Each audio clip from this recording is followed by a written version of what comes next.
두 번째가 뭐냐면 지혜를 다해라.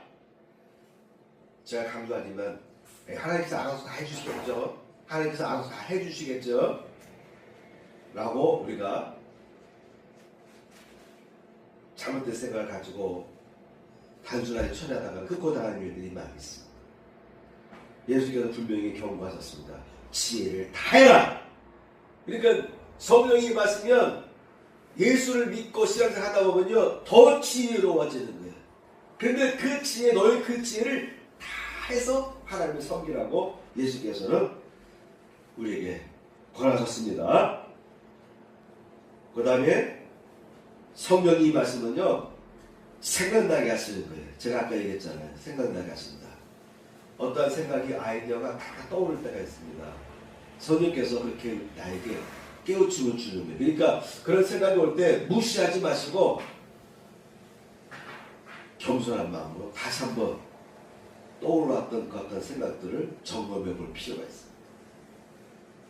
성령이 임하시면 생각나게 하십니다. 여러분의 생각을 바꾸신다. 그래서 여러분요 예수 믿게 되면은 더 총명스러워지고 더 지혜가 뛰어나게 되고요.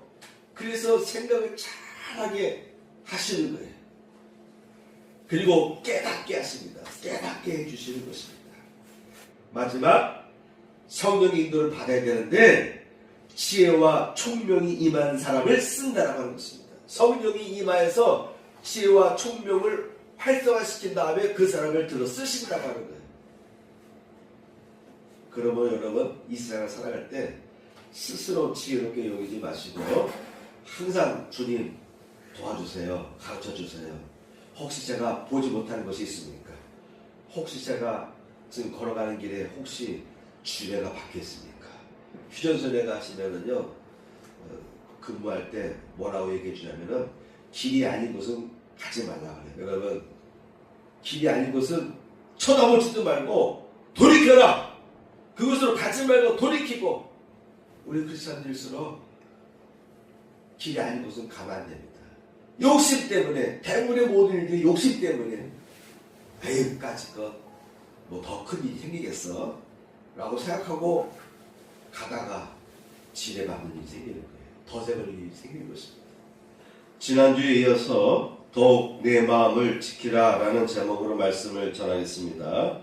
지난주에는 모든 지킬 만한 것 중에 더욱 내 마음을 지키라 생명의 근원이 이에서 남이니라 이러한 내용을 중심으로 말씀을 전했습니다. 오늘은 사무엘하 17장에 나와 있는 두 사람의 지략에 대한 내용을 본문을 통해서 같이 읽었는데요. 이 사무엘하 17장 내용을 좀 더 살펴보면서 지난주에 이어서 말씀을 전하겠습니다. 지난주의 말씀의 핵심은 마음을 지키고 선하고 아름답게 가꾸자라는 취지의 말씀을 전했습니다.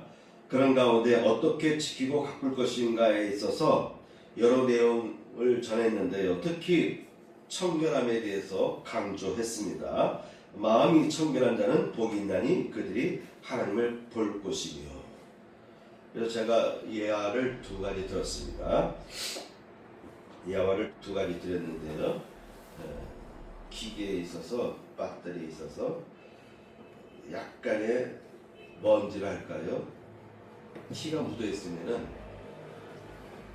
제품들도 보면 오래 쓰다 보면은 접촉 부위가 뿌얘질 때가 있어요. 뿌얘질 때가 있습니다.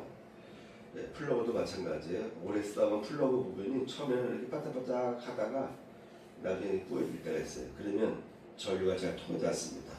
겉으로 봐서는 아무런 이상이 없는데도 전류가 통하지 않을 때가 있다.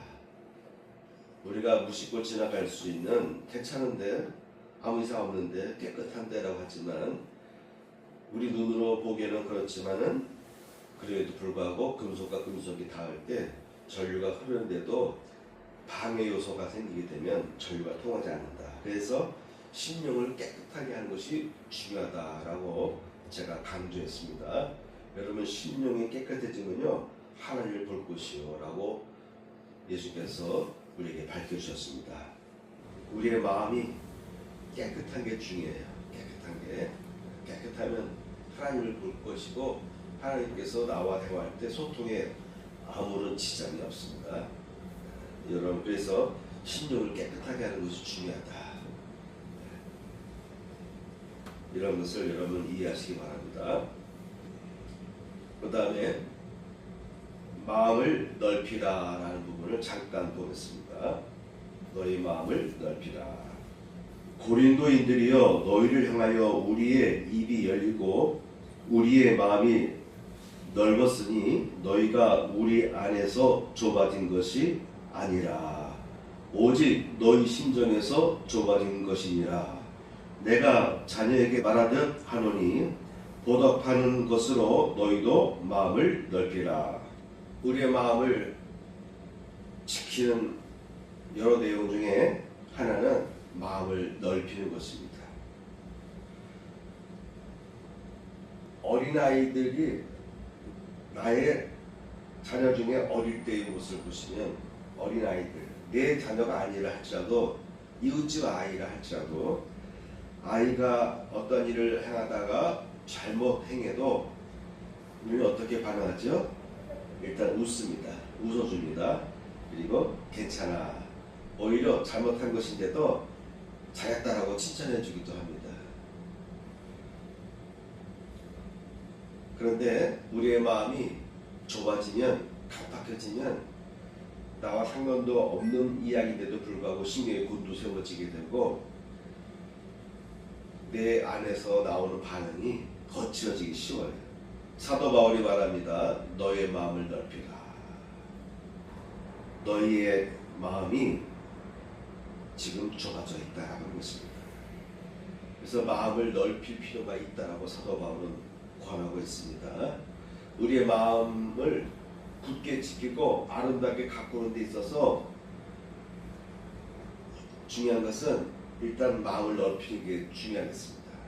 여러분 마음 넓히기 대단히 중요합니다. 사람이 나이가 먹으면 겨울철 되면 특히 위험하죠. 추울 때 바깥에 외출할 때 머리에 모자를 쓰고 다니는 경우가 많습니다. 추위에 약하기 때문에 잘못하면 쓰러지잖아요. 뇌 혈관이 막히거나 해서 쓰러질 수가 있어요. 그래서 머리를 따뜻하게 보호하는데 이처럼 좁아지면 위험한 것입니다. 무엇이든지 좁아지면 위험한 거예요. 혈관이 자꾸 좁아지잖아요. 안 좋은 것입니다. 넓어져야 돼요. 그래서 특히 우리 크리스찬들은 나의 마음을 넓힐 필요가 있습니다. 마음이 너그럽고 넓어질 때는요, 남들이 어떤 일을 행해도 그거에 대해서 내가 넓은 아량으로 웃어주고 받아주고 덮어줘요. 그런데 내 마음이 좁아지면 나도 신경이 곤두세워져 가지고 반응을 할 때 안 좋은 반응을 하게 됩니다. 그래서 마음을 지킨 것 중에 하나가 뭐냐면 마음을 넓히는 것이 중요하다. 수도사들 중에서 수행하는 것 중에 하나가 뭐냐면은 침묵입니다. 침묵, 무권. 하루 왼종일 말을 안 하고 생활하는 거예요. 수도 안에서도 하루 왼종일 말을 안 하고 생활합니다. 그러면 세상적인 생각을 안 하기 때문에 심령이 조용해지겠죠. 그때 하나님의 음성을 들을 수 있어요. 그래서 요즘에도 그러한 무건 수행을 하는 그런 기도 생활을 하는 기도 훈련을 하는 크리스찬들, 목회자님들, 목사님들 그런 분들도 주변에 보면 간간히 있을 거예요. 말을 안 하려고 합니다. 말을 하다 보니까 상처받고 실수하게 되는 거잖아요. 그래서 가급적이면 말을 안 하고 그냥 침묵만 하루 종일 하는 거예요. 내 마음이 좁아진 상태에서 자꾸 말을 하게 되면 실수하게 돼 있어요. 내 말에서 상처 주는 말이 나올 수가 있습니다. 그래서 내 입에서 나오는 말을 제어하고 하루 종일 입 다물고 조용히 살아가는 것도 대단히 중요해요. 그러한 수행을 통해서 내 마음을 지키는 것도 대단히 유익한 것이다. 자, 여러분 마지막에는 내 마음을 넓히라 였습니다. 내 마음을 넓히라 였습니다. 세 번째는 악한 꾀계와 의로운 지략이라고 제가 정했습니다.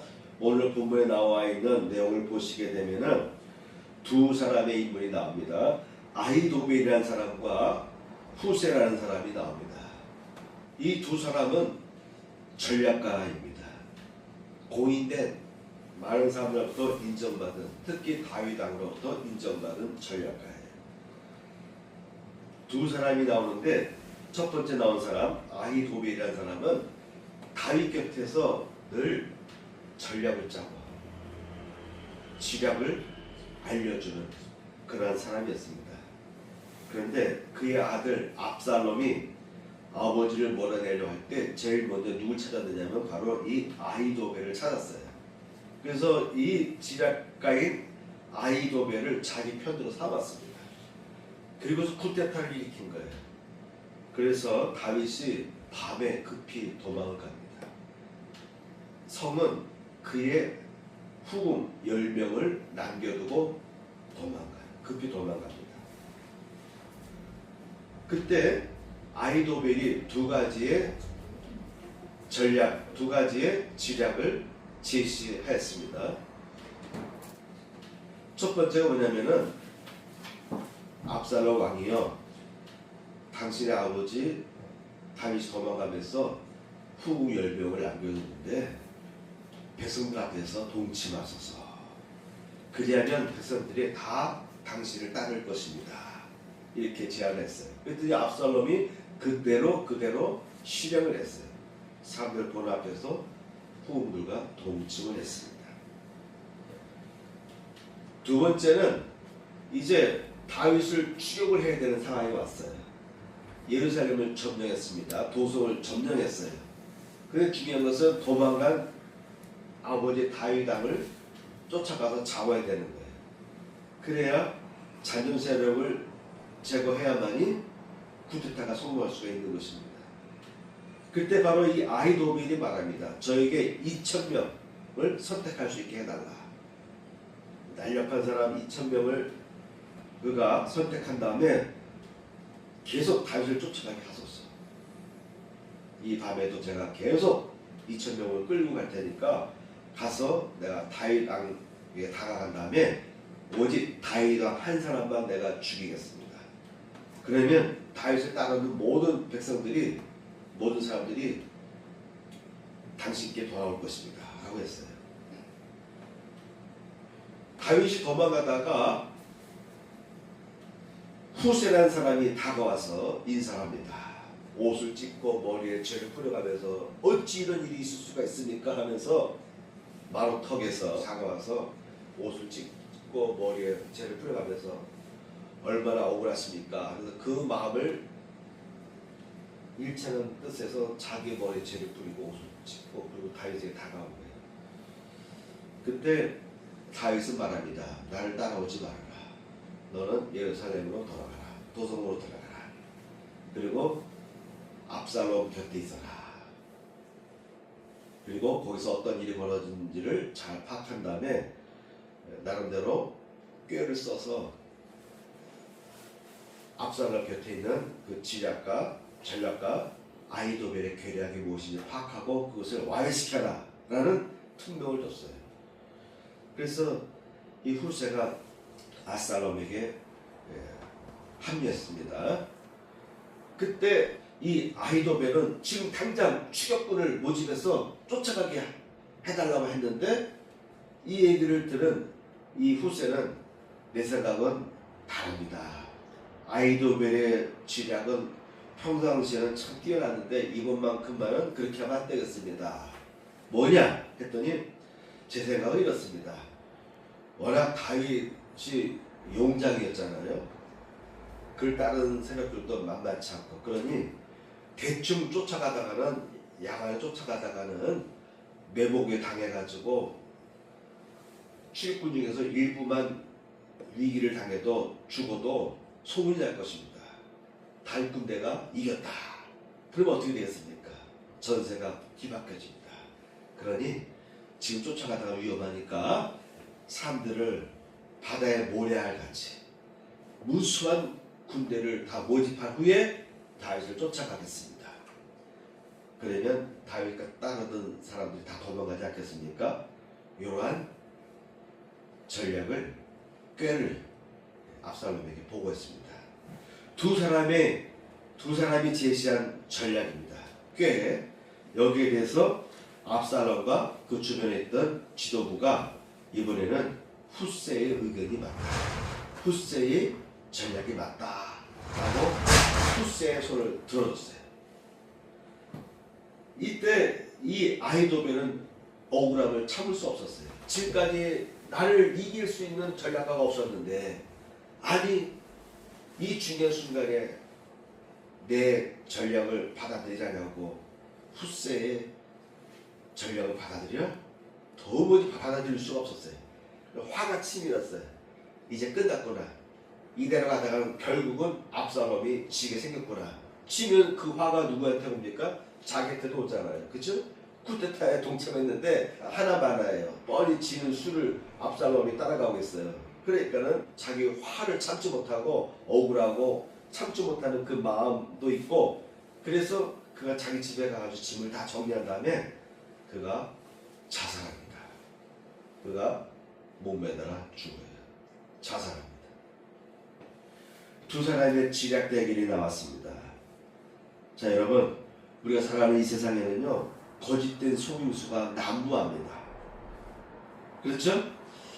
거짓된 속임수가 난무하는 시대에 우리가 살아가고 있습니다. 오늘이 3월 1일이잖아요. 3일절이니까 잠깐 관계된 이야기를 한다면, 병천에 가시면 뭐가 유명합니까? 병천에 가면 순대죠. 그런데 병천에 유관순 생가가 있어요. 그리고 유관순을 기념하는 박물관도 조그맣게 만들어놨어요.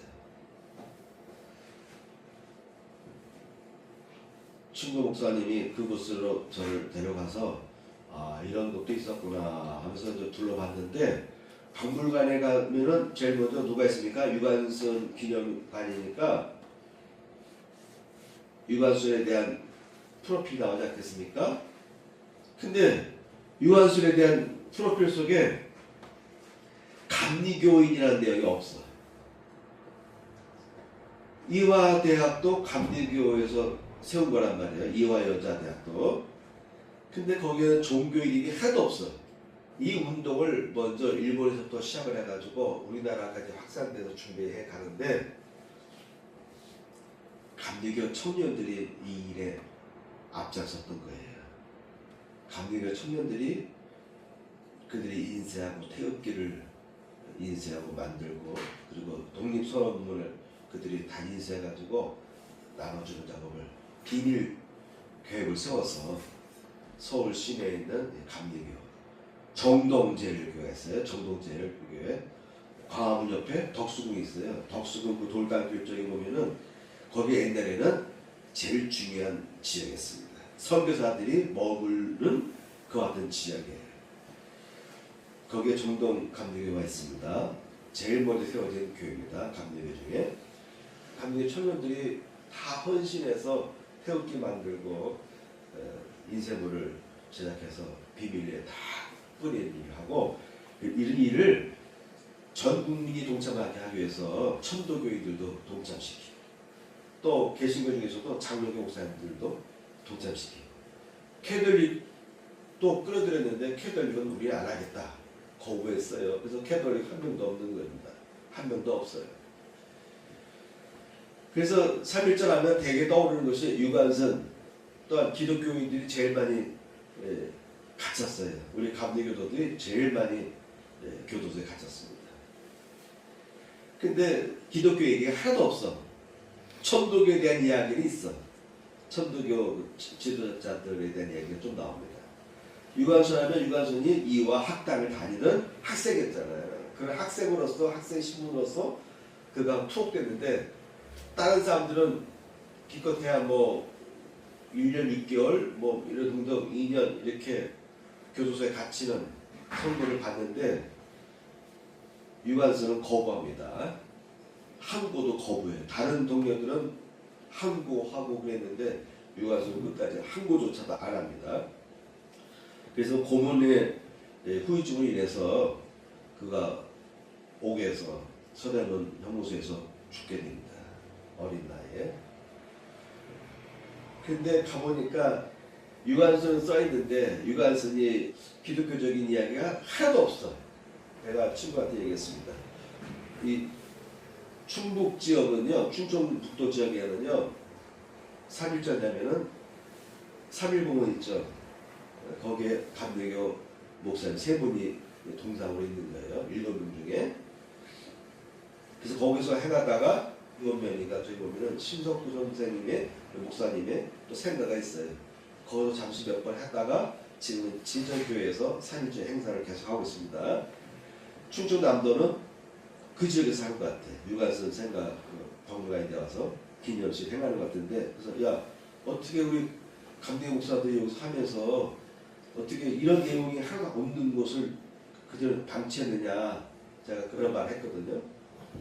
충청남도에 있는 연회, 충청남도에 있는 연회를 충청연회라고 하는데, 어째 그 연회에서는 그런 행사를 여기서 매년 하면서도 어떻게 유관순에 대한 내용에 기독교적인, 감리교적인 핵심적인 내용이 다 빠졌느냐, 빠진 상태에서 여기서 모이느냐, 그런 얘기를 제가 했습니다.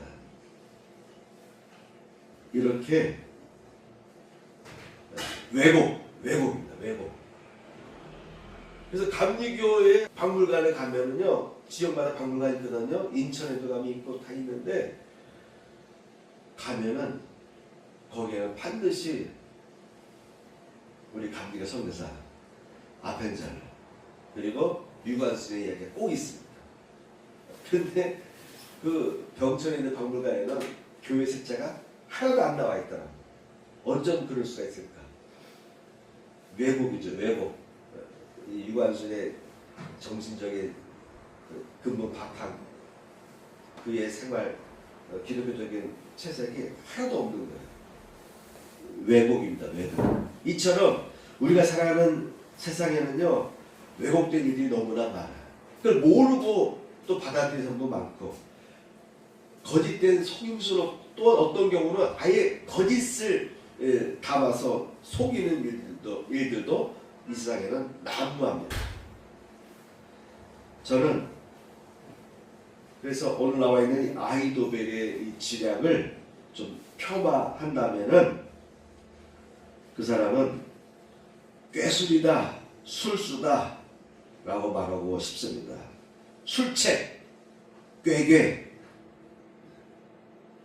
좋게 말하면 책략이라고 말하고 싶은데, 이런 악한 꾀는요, 거짓된 것을 가지고 활용을 합니다. 그런데 여러분, 사기칠 때는요, 이것이 거짓이다라는 것을 눈치 못 채요. 그래서 당하는 거 아니겠습니까? 그렇죠? 거짓을 기반으로 하는데 상대방으로 하여금 이것이 거짓인지를 모르게 각색을 하고, 이들도 논리가 있습니다. 논리가 있습니다. 그리고 이들에게는요, 양심의 가책이 없어요.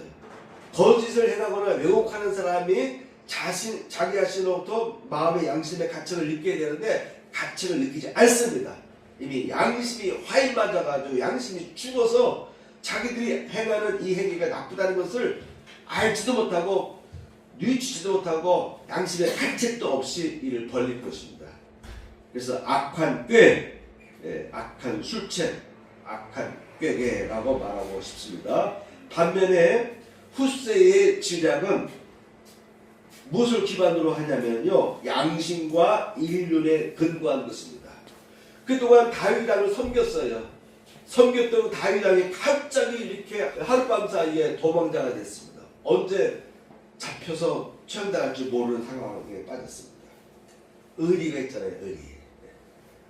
그래서 남들은 다 지금 대세가 압살롬에게 갔는데, 도성을 장악한 압살롬에게 갔는데, 후세는 오히려 다윗에게 쫓아왔습니다.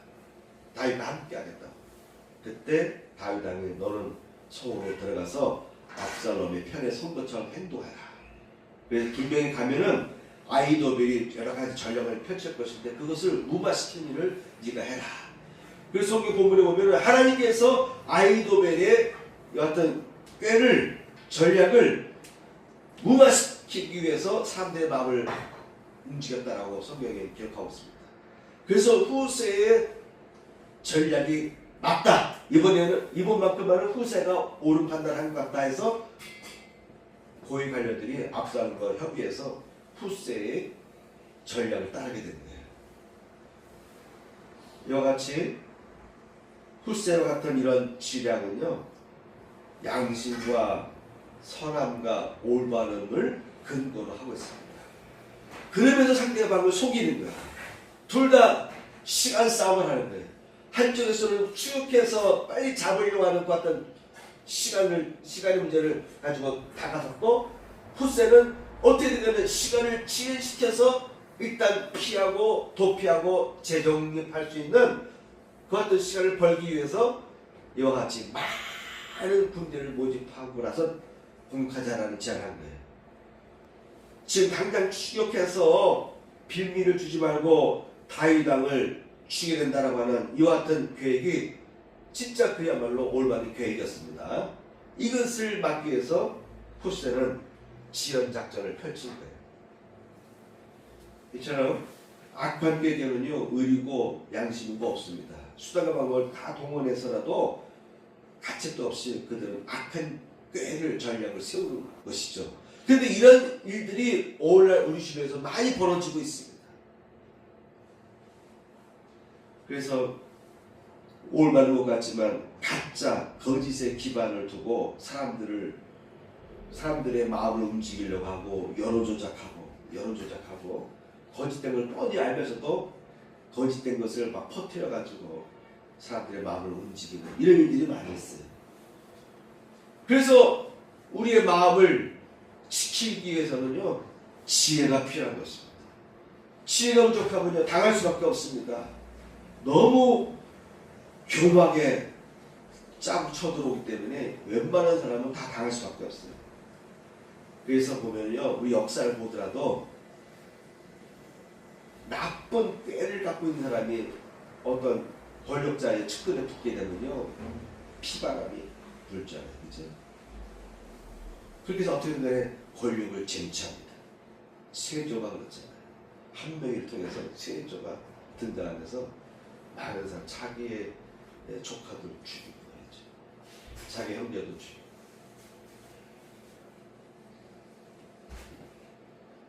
속는 겁니다. 속아야. 다 포장했어요. 논리적이고 체계적이고 완벽하게 가짜 뉴스를 만들어서 터뜨리고 너무 순진하면 당하는 겁니다. 그래서 단종을 포기하려는 그의 뭐죠? 금성대군이 결국은 한 명에게 당해서 다 죽지 않습니까? 지혜가 부족하면 당해요. 자, 결론입니다. 그래서 우리 크리스찬들은요, 마음을 지키는 가운데 특히 성령의 인도를 받기 위해서 노력을 해야 됩니다. 마음과 생각을 일치하는 것이 어려운 시대입니다. 순수하고 착한 사람이 쉽게 당하는 시대입니다. 정신 못 차리면 살해 당하는 거예요. 뉴스에서 가끔 나오잖아요. 젊은 신혼부부들의 청년들이 돈을 모아가지고 집 한 칸을 얻었는데 알고 보니까 사기 대출이었다. 사기 전세에 걸려 들어가지고 집을 구매했는데 사기 당해가지고 그가 바깥으로 나가야 될 수밖에 없는 그런 어려운 일들이 많이 생겨요. 문서까지 위조해서 등기부 등본까지도 다 위조해가지고. 그래서 요즘에는 등기부 등본을 믿지 말라고 합니다. 등기부 등본에 깨끗해도 당할 수가 있다. 그런 내용들이 뉴스나 여러 가지 자료에 보면 나오고 있습니다. 그러니까는요, 착해도 순진해도 웬만큼 알아도 사기꾼한테 당하는 겁니다. 아주 교묘하게 하기 때문에. 그래서 우리는 나 스스로 지혜롭다라고 하는 생각에 치우치면 안 되는 것입니다. 너 스스로 지혜롭게 여기지 말자가. 너 스스로 지혜롭게 여기지 말자라고 했습니다. 오직 하나님의 지혜를 구하는 성도가 되어야 됩니다. 특히 성령의 인도를 받되 성령님 지도해 주세요. 저를 인도해 주세요. 저를 지혜롭게 이끌어 주세요. 저에게 총명을 주시고 제가 알지 못하는 것을 피해갈 수 있도록 알 수 있도록 성령님 지혜의 영으로 역사하여 주옵소서라고 기도할 필요가 있습니다. 성령님은요 하나님의 지혜이십니다. 여호와의 신 곧 지혜와 총명의 신이요 묘락과 재능의 신이요 지식과 여호와를 경외하는 신이 그 위에 강림하시리니. 묘락과 총명과 재능의 신인 성령이 강림하신다라고 되어 있습니다. 그러면 어떻게 하면 우리가 지혜로워질 수 있습니까?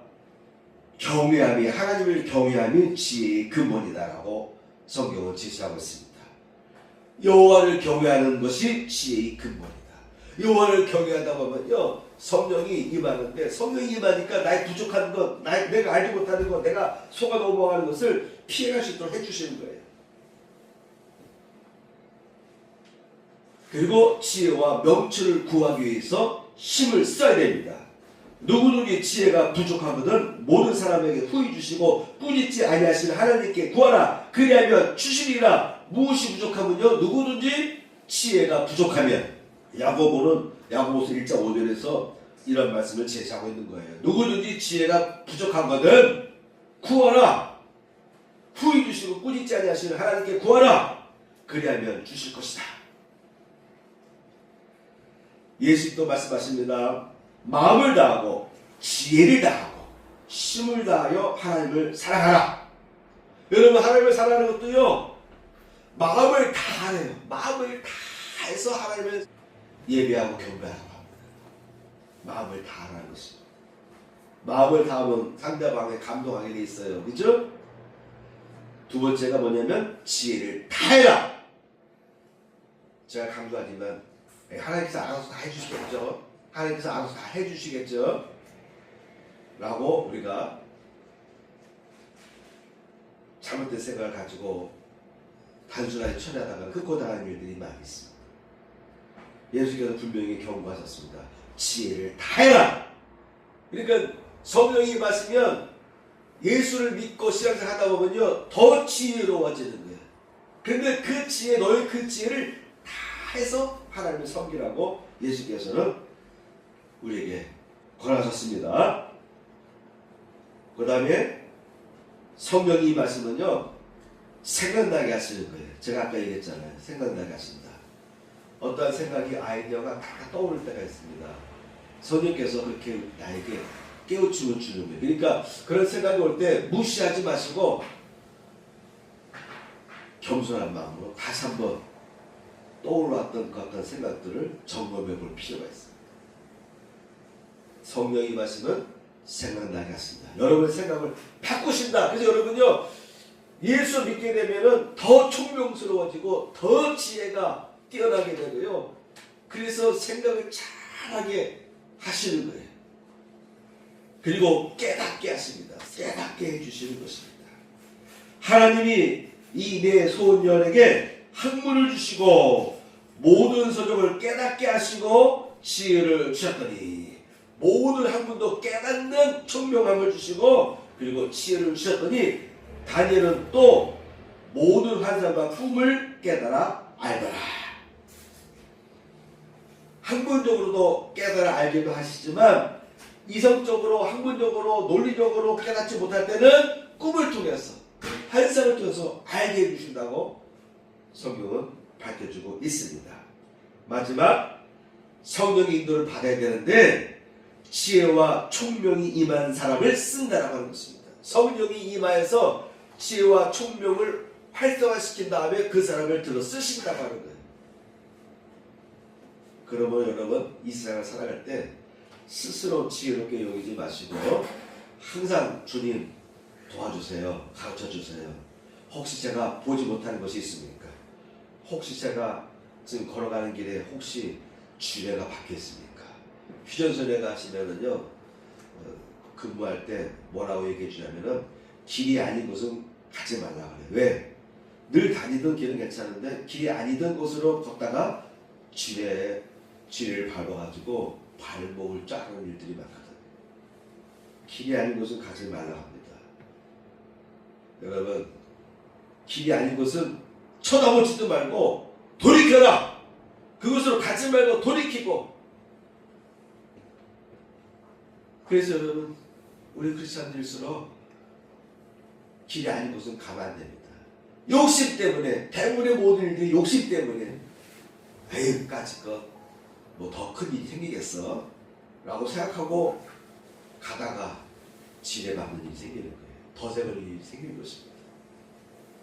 그러므로 야고보가 강조했고, 또한 성경 곳곳에서 강조한 대로 길이 아닌 곳, 욕심에 끌려서 행하지 마시기 바랍니다. 아닌 것을 아닌 거예요. 확 떠나서야 돼요. 가까이 가지도 말고 들어보지도 말고 보지도 말고 완전히 돌이켜서 멀리하라 라는 성경의 가르침을 기억하셔서 우리의 마음을 자꾸 지킬 필요가 있겠습니다. 이런 지키는 마음을 통해서 살아갈 때, 더 나아가서 성령의 인도를 통해서 나아갈 때 우리는 이 세상의 모든 술수들을, 악한 꾀, 악한 여러 가지 술수들에 넘어가지 않고 하나님의 귀 쓰임받는 인물로 살아갈 줄 믿습니다. 아멘.